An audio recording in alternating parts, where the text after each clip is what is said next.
Bonjour à tous, je suis ravie de vous retrouver pour une nouvelle vidéo. Et oui, cette fois ce sont les sorties livresques d'octobre 2021. J'essaye petit à petit de rattraper mon retard et de vous sortir de moins en moins tard, en tout cas les vidéos sorties livresques pour le mois évidemment. Donc on enchaîne tout de suite. Je suis assez fière de moi parce que pour ce mois d'octobre, je ne vous ai pas sorti une cinquantaine de titres comme la dernière fois, mais bien 39, ce qui est déjà beaucoup, vous allez me dire, mais on va essayer d'enchaîner assez vite. Donc si vous êtes prêts, on fait comme d'habitude, d'abord les grands formats, ensuite les suites évidemment, puis les poches et les suites, les mangas, les suites, et enfin les BD et les suites. Vous êtes prêts? C'est parti! Pour le premier titre grand format, il va falloir vous accrocher un petit peu, mais je vais essayer de vous repositionner un petit peu tout ça. Sort chez les Forges de Vulcain le cycle de la Tour de Garde qui se compose de 2 trilogies. Jusque là ça va. Première trilogie, Capitale du Sud, dont le premier tome, Le sang de la cité, est sorti en avril, et une deuxième trilogie, Capitale du Nord, dont le premier tome, Citadin de demain, sort le 1er octobre. Ce qui est intéressant de savoir, c'est que la première trilogie, Capitale du Sud, est écrite par Guillaume Chamanadjian, et que la deuxième trilogie, Capitale du Nord, est écrite par Claire Duvivier. Je vais vous parler aujourd'hui du premier tome de la trilogie Capitale du Nord, intitulé Citadin de demain, écrit par Claire Duvivier, qui sort donc aux éditions des Forges de Vulcain le 1er octobre. On va y suivre Amalia von Esquil, qui est une jeune aristocrate issue d'une puissante famille, qui a reçu une très bonne éducation de la part de ses parents, et le jour où son fiancé va décider de lancer un sort qu'il a trouvé dans un livre, tout va un peu partir en live. On est dans un contexte politique déjà relativement fébrile, une guerre semble se préparer, en tout cas une pseudo-révolution, et Amalia, malgré sa bonne éducation, malgré son instruction, ne pourra rien pour empêcher le sort de frapper sa famille et ses amis. Je ne connais absolument pas les éditions Les Forges de Vulcain, en tout cas je ne connais pas de titre, je n'en ai jamais découvert encore, mais je vous avoue que celui-ci m'intrigue particulièrement, et aussi toute la construction de ce cycle avec ces 2 trilogies écrites par 2 écrivains différents, en tout cas un auteur et une autrice distincts, qui vont peu à peu se répondre évidemment, puisque à chaque fois un titre de la première trilogie alterne donc avec un titre de la seconde.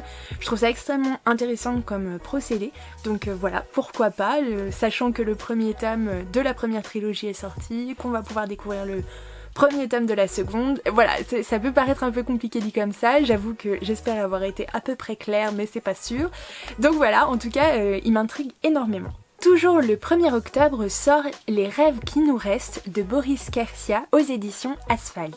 On est ici dans un roman de science-fiction qui va nous plonger dans un futur plus ou moins trouble, qui va mêler rêve et machine. On va y suivre Natalio, je crois, qui est un flic d'une classe un peu rejetée, etc., qui a pour mission en gros de se charger discrètement des dissidents. Sympa comme boulot. Bref, après un accident, il est chargé de se procurer un nouvel électrocamp, je crois que c'est comme ça que ça se dit, un robot d'apparence plus ou moins humaine qui normalement doit lui servir d'assistant, mais il est un peu fauché, donc il va se rabattre sur un modèle plus ou moins d'occasion, bref, un ancien modèle, qui va se révéler avoir d'étranges réactions, mais bon, pas le temps de tergiverser pour Natalio, il n'y a pas le temps de se poser des questions, un nouveau cas arrive et il doit se rendre dans une usine à rêves où s'est produit apparemment une effraction. Ces usines à rêves, c'est là où se réfugient certains habitants de la city pour échapper à leur vie un peu misérable, etc. Bref, on demande à Natalio des résultats extrêmement rapides, et j'ai vraiment été intriguée par cette couverture, par ce résumé un petit peu. Science-fiction, je suis pas fondamentalement attirée en général par ce genre de titre. Où voilà, il y a certains titres comme ça qui me font des appels de phare, et en l'occurrence celui-ci beaucoup. Cette couverture m'intrigue énormément, et les éditions Asphalt, je ne les connais pas encore, donc du coup je me dis que c'est l'occasion.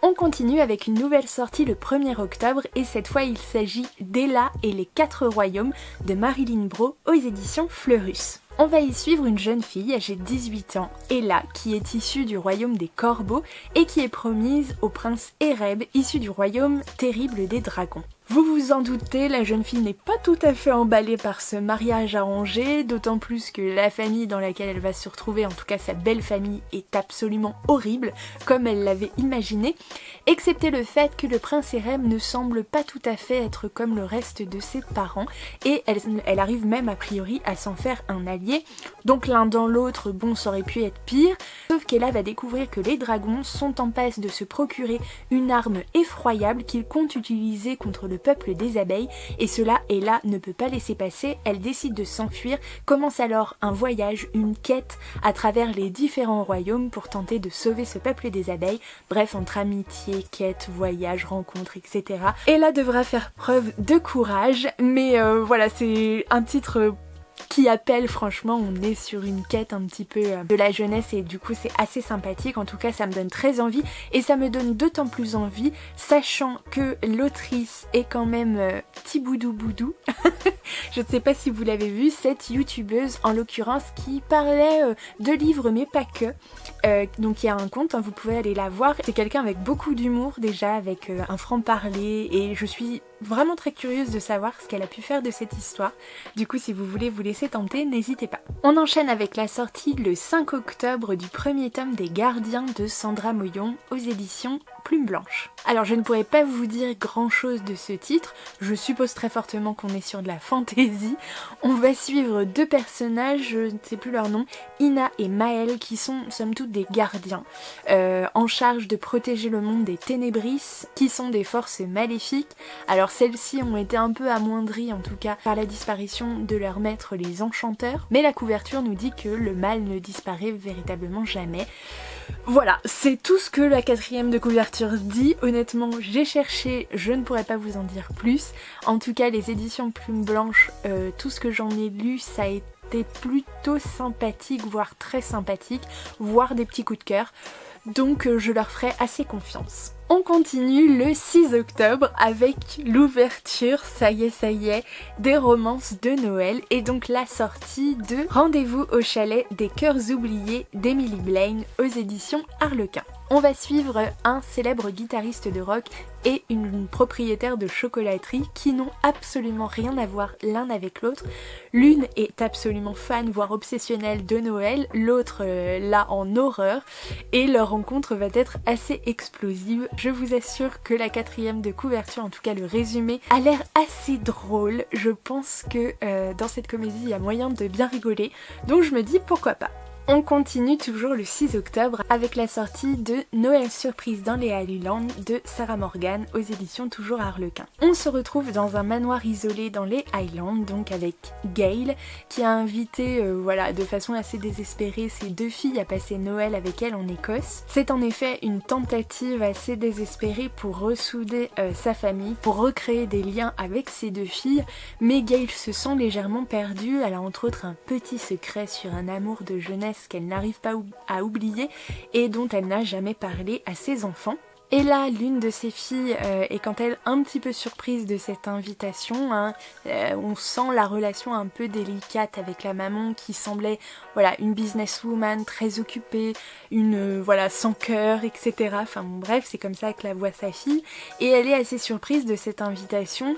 Elle a un petit peu peur aussi que sa mère soit aussi une grand-mère assez décevante pour sa fille, puisque Ella est à son tour maman. Et on finit avec Samantha, la deuxième fille, qui elle rêve d'associer son agence de voyage avec ce manoir. Mais a priori l'affaire n'est pas tout à fait entendue puisque Samantha se retrouve très vite désarçonnée par le séduisant propriétaire de ce manoir, Brody. Bref, l'Écosse, des soucis de famille, un Noël pour tout réparer, moi je dis pourquoi pas. On enchaîne avec la sortie le 7 octobre de Le Fracas et le Silence de Cory Anderson aux éditions PKJ. Vous avez déjà peut-être vu passer ce thriller un petit peu partout. Alors oui, beaucoup en parlent puisqu'on va suivre deux frères, Jack je crois et son petit frère Matty, qui se retrouvent un petit peu démunis, un petit peu sans argent, presque à la rue, à la mort de leur mère puisque leur père a priori a été envoyé en prison. Il semblerait qu'il y ait un sac de billets quelque part dont les deux garçons vont se mettre à la recherche évidemment de ce sac pour pouvoir un petit peu survivre, et ça permettrait à Jack, qui je crois a 17 ans, de ne pas laisser Matty à un orphelinat. En parallèle, on va suivre Ava, qui est la fille d'un baron de la drogue, qui a été élevée un petit peu dans une solitude absolue, vraiment avec une confiance en personne, le fait d'aimer personne, enfin de fermer son cœur à tout le monde pour ne pas être déçu, bref, vous voyez un peu le genre. Et le souci, c'est que le père d'Ava est à la recherche du même sac de billets que les deux garçons, et Ava va se retrouver dans une situation un petit peu délicate où malheureusement un choix va devoir être fait. D'après vous, lequel va-t-elle faire? Là est la question, moi je suis assez curieuse. On enchaîne avec le 13 octobre et une sortie extrêmement intéressante puisque Rajo propose l'arpenteuse de rêve d'Estelle Faye. On va suivre Miri, qui est une arpenteuse, donc qui a le pouvoir de s'immiscer dans les rêves des autres. Le souci, c'est que ce pouvoir est aussi une malédiction puisqu'il a causé la perte de sa petite sœur quelques années auparavant. Miri s'est donc jurée de ne plus jamais utiliser ses pouvoirs et elle réussit grâce à l'utilisation d'une plante interdite dont je ne me souviens absolument pas du nom. Bref, le souci, c'est que dans le royaume de Clarène, et plus précisément dans la ville basse, je crois, dont elle est issue, une pollution inquiétante commence à se répandre autour des ateliers le long du fleuve, et elle coïncide avec l'apparition d'étranges fantômes qui s'immiscent dans le rêve des gens et qui transforment leurs rêves en cauchemars en l'occurrence. Et quand ce mal des fantômes va à son tour frapper le petit Miracle, Miri n'aura d'autre choix que de redevenir une arpenteuse pour le sauver. C'est ensuite la sortie de Gagner n'est pas joué d'Harlan Coben aux éditions Belfond le 14 octobre. Alors je me permets de vous lire le résumé de la maison d'édition. La mort est un jeu dangereux. Le maître incontesté du thriller vous plonge dans les méandres d'un labyrinthe fatal à la découverte des profondeurs infiniment noires de l'âme humaine. Déjà, ça donne envie. La police new-yorkaise découvre dans un penthouse des beaux quartiers le corps mutilé d'un vieil homme à moitié ermite, ainsi que plusieurs objets de valeur volés au Lockwood des années plus tôt. Appelé à venir les identifier, Win Lockwood voit soudain ressurgir un passé familial englouti. 20 ans plus tôt, sa cousine Patricia a été enlevée et séquestrée pendant des semaines dans une cabane perdue dans les bois. Si elle avait pu en réchapper, ses ravisseurs, eux, n'avaient jamais été retrouvés, jusqu'à ce jour. Alors qu'il réalise que le second tortionnaire court toujours, Win se trouve bientôt mêlé à une autre affaire classée sans suite, un acte terroriste mortel commis dans les années 70 par une bande de hippies déchaînés dont l'ermite assassiné était l'éminence grise, et auquel les Lockwood n'étaient pas totalement étrangers. Qu'est-ce qui relie ces actes criminels à sa prestigieuse famille, et pourquoi tous ces mystères autour de la cabane de la terreur? Pour Win, l'heure est venue de faire sa propre justice. Pour gagner, tous les coups sont permis. Moi perso, je suis hypée à mort, et en plus il me semble en avoir entendu parler, alors je ne sais plus par qui, est-ce que c'était Estelle de Petite Lectrice? J'ai un doute, je me souviens plus bien, mais en tout cas, voilà, ce titre, moi, m'appelle un petit peu, et en plus, ce serait mon premier Harlan Coben. Je sais pas si c'est une suite, je me suis pas renseignée, d'ailleurs, j'aurais pu faire mon travail, mais non, j'espère que ça n'est pas une suite, en tout cas, ça semble être un one-shot, donc pourquoi pas. Alors c'est une jolie coïncidence, peut-être vous le savez, au mois d'octobre on va commencer une première lecture commune autour d'une autrice qu'on va découvrir à travers 8 lectures différentes pendant 8 mois. Donc voilà, c'est super chouette. Et donc j'ai découvert que le 21 octobre sort Dans les pas de Jane, Promenade dans l'Angleterre de Jane Austen, de Devin Dayton et Nicole Jacobsen, je vais essayer de ne pas dire de bêtises, aux éditions Presse de la Cité. Donc c'est véritablement une invitation au voyage dans cet univers ultra british de Jane Austen, à travers les demeures seigneuriales, les paysages luxuriants, les jardins à l'anglaise. On va véritablement partir sur les traces de Jane, de l'école qu'elle fréquentait à la maison où elle a passé les 8 dernières années de sa vie, ou encore où on peut lui rendre un dernier hommage donc à la cathédrale de Winchester. On va également découvrir les animaux, les moyens de transport, les costumes, les mœurs, etc. C'est une vraie plongée dans l'époque géorgienne, et franchement, pour conclure ce premier mois de la lecture de Juvenilia, donc qui est le recueil en fait des œuvres de jeunesse de Jane Austen, donc c'est la lecture commune de ce mois d'octobre, par quoi on va commencer. Je pense que pour conclure ce mois, ce serait très sympathique de se plonger dans cet ouvrage. Le 27 octobre sort une édition magnifique dont j'ai déjà un titre en fait. Il s'agit de Peter Pan de James Matthew Barrie et des studios Minalima, donc qui sort chez Flammarion Jeunesse. Je ne vais pas du tout vous faire un résumé de Peter Pan, ce serait ridicule. Vous connaissez très bien Peter Pan, la fée Clochette, les enfants Darling, bref. On va plonger dans cet univers du pays imaginaire. Moi c'est un Disney en tout cas, une histoire adaptée donc par Disney que j'avais adoré. Donc voilà, je suis très curieuse de découvrir ce qu'ils ont fait dans cette superbe édition parce que c'est vraiment des éditions léchées. Les illustrations pardon, sont magnifiques par le studio Lima. En plus c'est vraiment des éditions augmentées il me semble. Il y a celle d'Harry Potter que moi je possède dans ma bibliothèque. Mais je sais qu'ils ont sorti plusieurs titres. Ils ont déjà sorti en français le livre de la jungle. Je ne sais pas si Alice au Pays des Merveilles est sorti en français ou si ça n'est qu'en VO. Bref, il y a plusieurs titres comme ça qui vont sortir dans cette superbe édition. Donc si vous voulez craquer, c'est le moment, ça ferait un joli cadeau de Noël. Le 27 octobre toujours sort Où est la vraie vie, donc un autre Twisted Tale de Liz Braswell aux éditions Hachette Heroes. C'est toujours ces contes un petit peu revisités de Disney, en tout cas des versions de Disney. Et ici Liz Braswell donc reprend le thème de Réponse, donc évidemment hein, toujours avec une reine voilà, qu'on essaye de sauver voilà, enceinte avec son bébé etc. Et on doit lui rapporter une fleur particulière pour la sauver qui finalement a donné ses pouvoirs à Réponse. Sauf que dans cette version là on a ramené une fleur certes qui a sauvé la reine et sa fille, mais c'était pas tout à fait la fleur du soleil ou la fleur de soleil, je ne sais plus, c'était son opposé, la fleur de lune, et qui a donné à Réponse des pouvoirs assez dangereux en fait, non pas de sauver ou de donner la vie mais plus de la prendre, en tout cas voilà, c'est un peu compliqué à gérer. Bref, donc Réponse est enfermée dans une tour pour protéger le monde de ses pouvoirs. Super. La reine et le roi confient donc l'éducation de la jeune princesse à la mère Gothel ou un truc comme ça. Enfin bref, oula, ça part pas du tout dans le bon truc. Sauf qu'un jour, vous vous en doutez, malgré tout, Réponse commence à en avoir un peu ras-le-bol.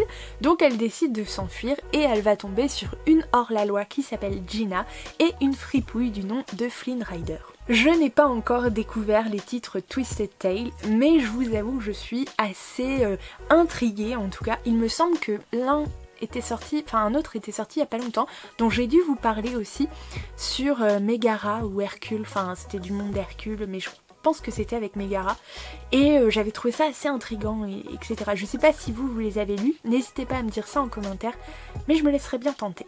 Le 28 octobre, une grosse sortie de Saxus, donc apparemment très attendue. Il s'agit du tome 1 de Le sang et la cendre de Jennifer L. Armentrout.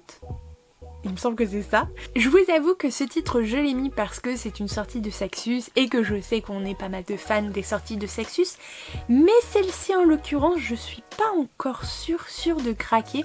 On va suivre, je sais pas si c'est une princesse ou un truc comme ça, enfin bref, il me semble que c'est la princesse d'un royaume qui s'appelle Poppy et qui est élevée depuis son enfance, ultra protégée, etc. parce que elle doit être vierge pour l'ascension, le jour de son ascension en fait, qui ouvrira une nouvelle ère pour son royaume. J'ai pas trop compris les détails, je vous avoue. Le résumé, il y en a beaucoup et en même temps ça en dit peu. Je sais pas ce que vous en pensez si vous l'avez lu. Donc bref, Poppy est élevée donc surprotégée, voilà, elle doit surtout rester vierge parce que sinon les dieux la rejetteront, la jugeront impure et tout. Ouais, ok, d'accord, déjà ça commence mal. Et vous en doutez, la situation la rend pas forcément hyper joyeuse quoi. Enfin, je veux dire, quand on est élevé dans une tour d'ivoire, on est un peu dans le genre Réponse, hein, enfin sans voir personne, sans être touché, ni regardé, ni rien du tout. Donc c'est un peu compliqué à gérer. Et elle va faire la rencontre de Hawk, qui est un gardien, je crois, personnel, enfin voilà, qui doit veiller à sa sécurité jusqu'à son ascension. bon, ça laisse profiler une grosse part de romance, voire peut-être un peu énorme, parce que en gros, on dit que voilà, un autre royaume commence à soulever, enfin je sais pas trop quoi, ça pue un peu, politiquement parlant. En plus, Poppy va finir par perdre son cœur, donc jugée impure par les dieux. Elle va perdre aussi tout ce qui fait voilà, sa vie, probablement son royaume, etc. Bref, le pitch est pas super emballant pour la suite. Apparemment ça se profile pas hyper bien pour notre Poppy. Mais voilà, ça s'arrête là. En fait ça dit tellement pas grand chose, à part le coup de la romance et le fait que elle doit être vierge et tout, et que a priori elle va pas le rester. J'ai pas trop compris voilà, l'histoire du résumé quoi, concrètement. Donc je vous avoue que il y a peu de chances que je le précommande. Étonnamment. Je vais peut-être attendre un petit peu les retours des uns et des autres, voir si c'est vraiment quelque chose de totalement axé sur la romance, et si c'est le cas, très bien, mais voilà, non, ça ne me... Enfin, ça suffit pas à me convaincre. Il m'en faudra un petit peu plus de détails, en tout cas, si l'univers est riche, si politiquement c'est intéressant, s'il y a une construction de l'univers autour, je ne sais pas, de la magie, peut-être, hein, il y a quelque chose autour de ces dieux, de cette ascension, ça cache peut-être, et c'est pas dit par le résumé, je me dis qu'il y a peut-être de ça, mais voilà, je suis pas sûre encore. On enchaîne maintenant avec les suites des grands formats, et donc le 7 octobre, oui, bien sûr, sort le tome 8 des Chroniques de Sainte-Marie, intitulé Le reste appartient à l'histoire, de Jody Taylor aux éditions Hervé Chopin. Je vous rappelle simplement qu'il y a une douzaine de titres dans cette saga, donc apparemment on est au tome 8. Moi j'ai pas commencé, j'ai le premier tome dans ma palle. Je vous avoue que le pitch m'avait bien tenté, j'ai entendu des avis parfois mitigés, donc voilà, j'y arriverai à le lire, ce premier tome, un jour ou l'autre, mais il y a déjà 8 tomes de sortie bientôt. Toujours le 7 octobre, c'est maintenant la sortie du 3e tome de la saga Sœur de sang, intitulé Les ailes ténébreuses de Niki Popreto aux éditions Lumen. Personnellement, j'ai pas du tout encore découvert cette saga, je l'ai pas dans ma palle non plus. Je trouve ça intéressant parce que c'est un univers de fantasy avec des phénix et que c'est pas si courant que ça, donc ça pourrait changer un petit peu, donc pourquoi pas.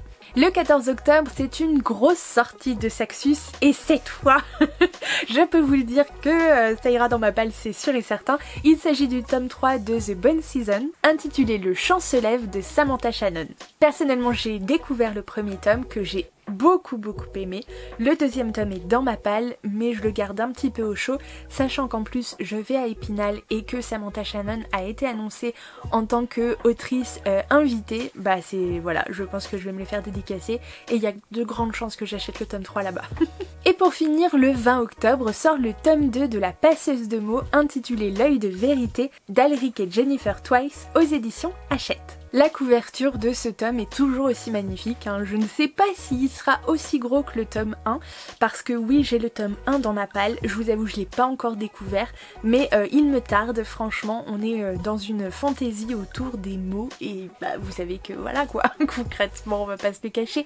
J'ai entendu des avis parfois un peu mitigés, mais ça ne m'empêche pas d'être très curieuse de le découvrir. On enchaîne avec les sorties poches et la sortie le 1er octobre des Vœux de Noël de Suzanne Mallery aux éditions Harlequin. Un an après la rupture brutale de ses fiançailles, Reggie se décide enfin à passer Noël dans sa ville natale. Mais l'affaire n'est pas simple, puisque Reggie va retrouver Dina, donc sa jeune sœur célibataire, qui est enceinte de 2 mois après une insémination artificielle. Pourquoi pas. Elle va aussi tomber avec ses parents qui souhaitent organiser l'anniversaire de leurs 35 ans de mariage. On est un peu dans le thème, voilà, après la rupture de ses fiançailles. C'est pas simple. Mais le pire reste à venir, puisque Reggie découvre qu'elle devra travailler en binôme avec Teddy Newkirk, son amour d'adolescence qui est devenu père célibataire et entrepreneur à succès. Mais on va également suivre d'un autre côté Dina et sa rencontre notamment avec Mika. Oui, Dina, Mika, etc. Mais bon, c'est comme ça. Un musicien qui porte encore les stigmates de l'accident qui a tué sa femme. Bref, l'amour n'est peut-être pas si inaccessible pour elle qu'elle l'aurait cru. Enfin bon, drama, toujours plus chez Harlequin, mais c'est pas grave, ça donne envie, je sais pas vous, mais moi, Noël, etc. Les romances de Noël et tout, c'est cool, ça fait du bien. Et là, personnellement, ça me donne envie de savoir si elles vont réussir à rencontrer l'amour, et je suis sûre que oui, et ça fait du bien. On enchaîne avec des sorties le 6 octobre, donc toute une ribambelle de comédies romantiques de Noël chez HarperCollins en l'occurrence, et avec une première pour Noël je te veux toi de Lil Evans aux éditions donc HarperCollins. On va suivre Léonie qui a toujours eu un gros caractère et qui est plutôt contente de pouvoir aller à son aise en tant que vigile dans un centre commercial jusqu'au moment où son patron va lui demander d'enfiler un genre de costume de lutin. Et voilà, elle va rouspéter tant bien que mal, mais elle va devoir l'enfiler jusqu'au moment où elle va tomber sur le petit Sailor qui va la bouleverser en lui demandant de devenir sa maman. Bref, d'autant plus que le père de ce petit Sailor est assez sympathique dans son genre. Va-t-il réussir à percer la carapace de la jeune femme? À vous de découvrir. On continue toujours chez HarperCollins, c'est toujours le 6 octobre avec la sortie d'Alerte, Avalanche d'amour et Tempête de flocons d'Alex Keane. Alors si vous voulez vous plonger dans l'ambiance cocooning de Noël, eh bien c'est ici qu'il faut aller parce que je vous lis le résumé. Passer les fêtes dans un chalet de luxe à Megève, ça en ferait rêver plus d'une. Pourtant Lenny, elle, aurait préféré hiberner en solitaire jusqu'à l'année prochaine. Oui. Bref, c'est le premier Noël depuis le décès de sa mère. Bon, là, triste, c'est pas drôle. Et elle n'a pas vraiment le cœur à faire la fête. Bah on la comprend. Mais sa meilleure amie n'a rien voulu entendre et s'est donné pour mission de lui remonter le moral pendant ses vacances grâce à un programme de festivités délirant. Entre eux, et là, écoutez bien, dégustation de chocolat chaud au coin du feu, excursion en raquette, visionnage de comédies de Noël et bataille de boules de neige. Lenny n'aura pas le temps de s'ennuyer. Ah, avouez, ça fait rêver déjà rien que le programme. Elle espère quand même trouver un moment pour discuter un peu avec Will, l'un des invités, cet américain aussi charmant qu'attentionné. Tout le contraire de Valentin, l'employé saisonnier de la propriété qui n'a pas l'air d'apprécier leur présence et ne se gêne pas pour le montrer. Est-ce qu'on serait dans un petit triangle amoureux? Peut-être, je vous avoue que voilà. Bref, c'est pas grave, mais en tout cas ça donne bien envie de se retrouver voilà dans ce chalet montagneux avec tout ce programme typique des fêtes de fin d'année. Ça donne envie. Moi je sais pas vous, mais moi j'y suis déjà. Toujours le 6 octobre, toujours chez HarperCollins, sort maintenant L'hiver n'est jamais froid au café de l'amour de Julian Hall. Je vous avoue, je suis pas spécialement fan du titre, mais peu importe, on va suivre notamment Lily. Lily qui essaye tant bien que mal de sauver un peu les meubles depuis que sa grand-mère Maddie a été envoyée en EHPAD. Puisque Maddie tenait un café et le café du coup tenait un petit peu toute la famille concrètement. Depuis la sœur de Lily est complètement obsédée par son travail, son frère frôle le coma éthylique tous les week-ends et son père tente de vendre le café familial, sauf que Lily ne va pas laisser faire, elle va tout faire pour sauver ce café qui est un lieu de rencontre, un endroit incontournable du village ou de la ville et qui les a surtout tous vus grandir. Et elle va donc tout faire, quitte à devoir recroiser Tom, je crois, il me semble que c'est Tom qui s'appelle, ouais, Tom, son éternel ennemi d'enfance, voilà, qui l'a un peu martyrisé c'est un bien grand mot, mais en gros voilà, qui lui a donné des petits noms à cause de qui elle a peur des insectes, enfin bref. Même si Tom, en grandissant, est quand même devenu un séduisant policier, bien que toujours très agaçant. On est sur les codes assez classiques encore de la romance de Noël, mais ça semble très sympathique de se plonger dans un petit village, dans un petit café, voilà, qui rassemble les habitants et j'ai bien envie de découvrir aussi cette petite romance. Et on finit avec ces sorties de chez HarperCollins le 6 octobre avec Retrouve-moi cet hiver pour le meilleur et pour le pire de Cindy Lia. On va y suivre un homme et une femme, je crois que c'est Liv et Josh, qui sont en fait des amours d'enfance qui se retrouvent des années plus tard alors que Josh a semble-t-il brisé le cœur de Liv. Et Liv est bien décidée à lui faire un accueil des plus charmants. Bref, elle n'est pas du tout décidée à le laisser voilà, revenir tranquillement, reprendre ses marques, ses aises dans leur petit village natal de montagne. Pas du tout. Donc voilà, elle s'est murée, je rigole mais c'est pas drôle, hein. Elle s'est murée derrière une sorte de cœur de pierre pour se protéger depuis. Elle n'arrive pas à s'en remettre. Bref, donc voilà, j'ai hâte de voir comment les deux vont finir par probablement se rabibocher un petit peu. Donc voilà, pourquoi pas. On continue sur notre lancée le 6 octobre avec la sortie en format poche du premier tome de la saga Les Enquêtes de Loveday and Ryder. Donc le premier tome intitulé, je me souviens plus, Le Corbeau d'Oxford, mais également la sortie le même jour du tome 2 et du tome 3 de cette saga de Faith Martin aux éditions HarperCollins.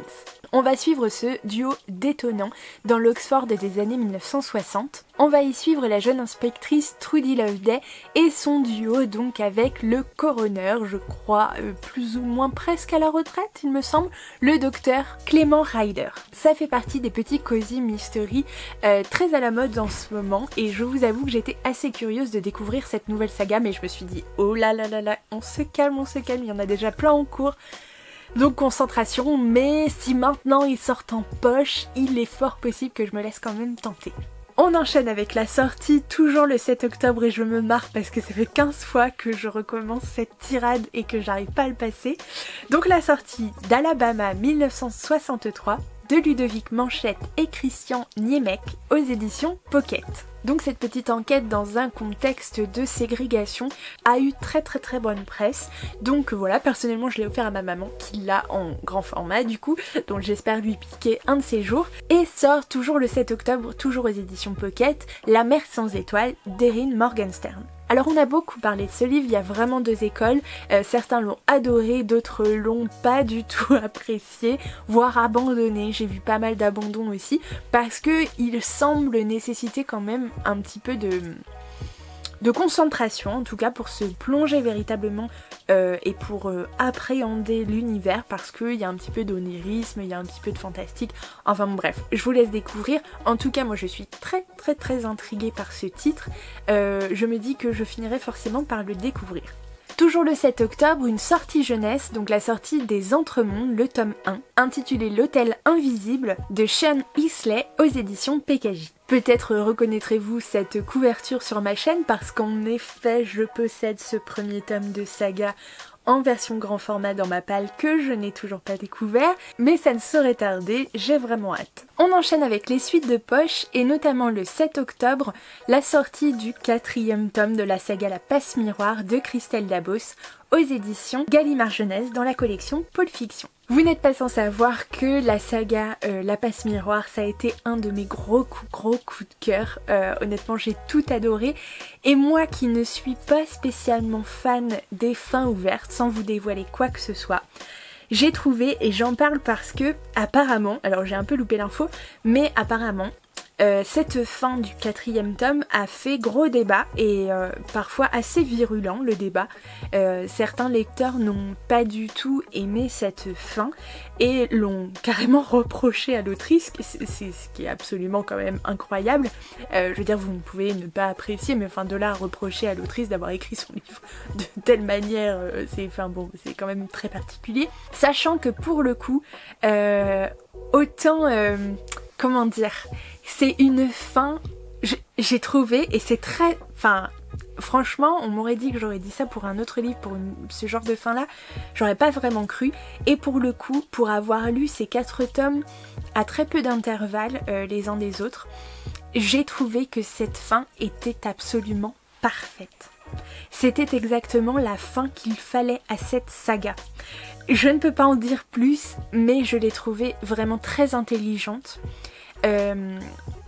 Qui, comment dire, laissait une part de mystère sans pour autant apporter une certaine frustration et permettait en fait à ces personnages incroyables, à cet univers extrêmement riche, de continuer à vivre, en tout cas, ouais, de leur laisser la possibilité de continuer à vivre dans l'imaginaire des lecteurs. Et j'ai trouvé ça extrêmement brillant de la part de l'autrice de choisir, en tout cas d'avoir imaginé cette fin-là pour ces personnages.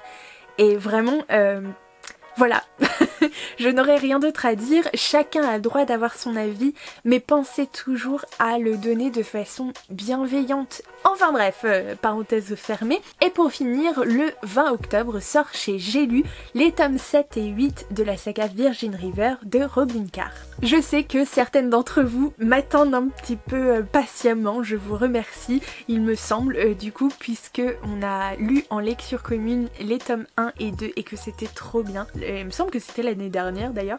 Faudrait peut-être que voilà, je me presse un petit peu à sortir la suite parce que c'était vraiment une plongée, une lecture doudou, réconfortante. Alors oui, avec quelques défauts, oui on en est conscient quand on le lit, on sait où on va, mais c'était quand même super chouette. Et voilà, une lecture dans laquelle en tout cas il est extrêmement facile de se plonger et de se laisser embarquer. Et pour ça, chapeau bas, parce que c'est pas donné à tous les titres ou toutes les plumes, bref, d'embarquer aussi facilement les lecteurs. Et pour ça c'est super chouette. Concernant les mangas que j'ai repérés, eh bien c'est simple, je n'ai repéré que des suites, donc je suis trop contente de vous annoncer que le tome 10 de la saga Mon colloque d'enfer de Keiko Iwashita aux éditions Pika est prévu pour le 6 octobre. Franchement, c'est dans tellement peu de jours aujourd'hui que voilà, je suis fébrile, et il me semble, si je ne dis pas de grosses bêtises, est-ce que ce serait pas le dernier tome? Je ne sais pas. Je ne sais pas, mais j'ai très peur. Je vous avoue, j'ai très peur. Je suis en même temps impatiente et en même temps morte de trouille. Mais j'ai vraiment hâte. C'est l'une de mes sagas préférées, en tout cas à l'heure d'aujourd'hui, en manga et plus précisément en shoujo. Donc les petites romances, voilà, trop mignonnes. Et bref, j'adore. J'adore et je suis super impatiente de le découvrir. Le 13 octobre, cette fois, je peux vous annoncer la sortie du tome 4 de Fukuneko, les chats du bonheur, de Mari Matsuzawa aux éditions Nobinobi. Alors, j'ai le tome 1 dans ma palle, j'en ai entendu de bons échos, d'ailleurs l'une d'entre vous a dû le découvrir suite à une de mes sorties livresques, il me semble, je me demande si c'est pas Caro. Bref, voilà, j'espère que tu as apprécié, je sais pas si tu as découvert la suite, mais en tout cas, sachez que le tome 4, voilà, est prévu donc pour le 13 octobre. Et enfin, pour finir, le 20 octobre est prévu le tome 3 d'Agent of My Heart de Maki Enjoji aux éditions Kazé. Donc j'ai dû louper l'info ou je m'en souvenais pas, mais bref, je n'ai lu que le tome 1, donc je vais pouvoir lire le tome 2, me procurer le tome 2, et ça c'est une super nouvelle. Concrètement, préparant ces sorties livresques, parfois il y a des « Ah ouais d'accord, bah j'ai dû louper la sortie de l'autre » ou je l'ai oublié, ça se trouve je voulais annoncer et j'ai juste oublié après, mais bref, donc je vais pouvoir me procurer le tome 2 parce que j'avais bien aimé le tome 1 il me semble, donc voilà. On enchaîne maintenant avec les BD et là des sorties chez Draku prévues le 6 octobre, donc deux en particulier qui ont l'air absolument génialissimes. Donc la première c'est La baroque épopée du monde qui ne voulait plus tourner, le volume 1/2 puisque c'est une duologie de Christophe Arleston, Dana Dama et Florence Torta, donc aux éditions Draku. On est ici sur un genre fantastique aventure où on va suivre Altek qui est le futur empereur d'Omnamoul. Et pourtant ce jeune homme atypique ne rêve que d'une chose, de démocratie. Entre intrigue de cour, tentative d'assassinat et un lourd secret intime, sa situation est relativement précaire, d'autant plus que la veille de son couronnement, brusquement le monde s'arrête de tourner, créant alors le froid d'un côté, le chaud de l'autre et les habitants essayant de trouver la zone intermédiaire. Altek accompagné de l'impétueuse Astrante Irliti Milti Tizi, ne me demandez pas de répéter, se retrouve envoyé contre son gré dans une quête quasiment impossible, trouver le moyen de faire repartir le monde. Encore un titre qui a l'air complètement barré que nous propose Draku, mais je vous avoue que moi rien que la couverture perso, je suis déjà dedans. Et le dernier tome à noter, toujours le 6 octobre et toujours chez Draku, c'est bien sûr le premier tome de la série Arcana, donc intitulé Le Coven de Tarot, de Serena Blasco. Donc Serena Blasco, je vous resitue, c'est quand même la maman de la version BDesque de Enola Holmes, donc que je vous mets aussi ici. Donc voilà, je viendrai pas sur mon avis sur cette BD, mais en tout cas visuellement c'est absolument magnifique.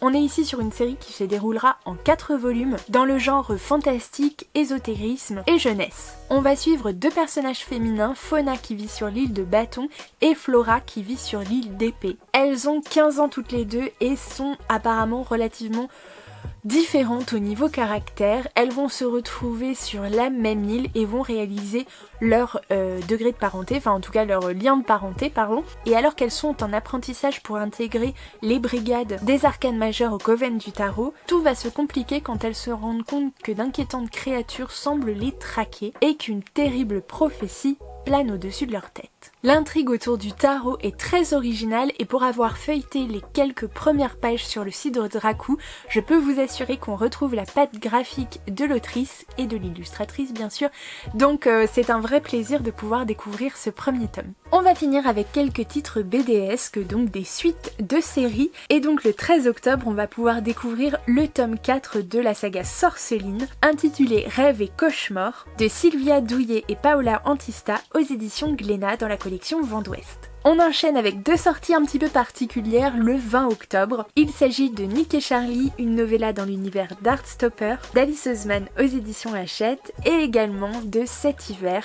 toujours une novella dans l'univers de Heartstopper par Alice Oseman. J'ai cru entendre que c'était des sortes de tomes compagnons à la saga principale donc des Heartstopper, qu'il en manquait peut-être un entre les deux a priori, enfin j'ai cru entendre parler de ça, à confirmer. En tout cas si Hachette se décide à traduire tous les Heartstopper, en tout cas toutes les déclinaisons etc, eh bien j'en suis particulièrement ravie, donc j'ai hâte de découvrir ces deux titres avec Nick et Charlie. Très heureuse aussi de cette sortie le 20 octobre chez Achilleos du tome 6 de Space Boy de Stephen McCraney. Alors je vous avoue que je n'ai pas encore découvert cette saga mais qu'elle me fait diablement envie. J'en ai entendu des avis plutôt dithyrambiques donc j'ai vraiment hâte de me plonger aussi dans cette nouvelle série. Une nouvelle sortie qui me met en joie particulièrement puisque je suis à jour de cette saga BDesque. J'en suis trop fière parce que c'est l'une des rares. Le 22 octobre sort le tome 8 de la série Dad intitulé Cocon familial de Nob chez Dupuis. J'adore cette petite BD familiale hyper doudou, hyper rigolote, hyper touchante aussi parfois. Bref, j'adore ce papa célibataire avec ses 4 filles différentes les unes des autres possibles, bref c'est un régal. On arrive vers la fin avec la sortie le 27 octobre du tome 2 du clan des Autori intitulé Le silence du rossignol par Benjamin Bachelier, Liane Hearn et Stéphane Melchior aux éditions Gallimard BD. Et enfin pour finir le 29 octobre c'est la sortie du tome 5 de la boîte à musique intitulé Les plumes d'aigle douce par JG et Carbone aux éditions Dupuis. Alors perso j'ai le tome 1 dans ma pile à lire que je n'ai toujours pas découvert, c'est une honte, on est d'accord, mais ça va venir et du coup je sais qu'il y a déjà 5 tomes bientôt de sortie. Et voilà, c'est tout pour ma sélection des sorties livresques d'octobre 2021. J'espère qu'elle vous a plu, que vous avez pu trouver des titres qui vous font ou qui vous feront envie plus tard. N'hésitez pas à me dire tout ça en commentaire et si pour soutenir bien sûr la chaîne, pensez à vous abonner si ça n'est pas encore fait, à mettre un petit pouce bleu parce que ça fait toujours plaisir, un commentaire auquel je serais ravie de répondre plus ou moins rapidement mais je fais au maximum. En tout cas n'hésitez pas non plus à partager la vidéo sur vos réseaux sociaux en m'identifiant, ce sera avec plaisir que je repartagerai, donc n'hésitez pas. Je vous dis à très bientôt pour une prochaine vidéo, je vous souhaite de très belles rencontres livresques et je vous fais plein de gros bisous.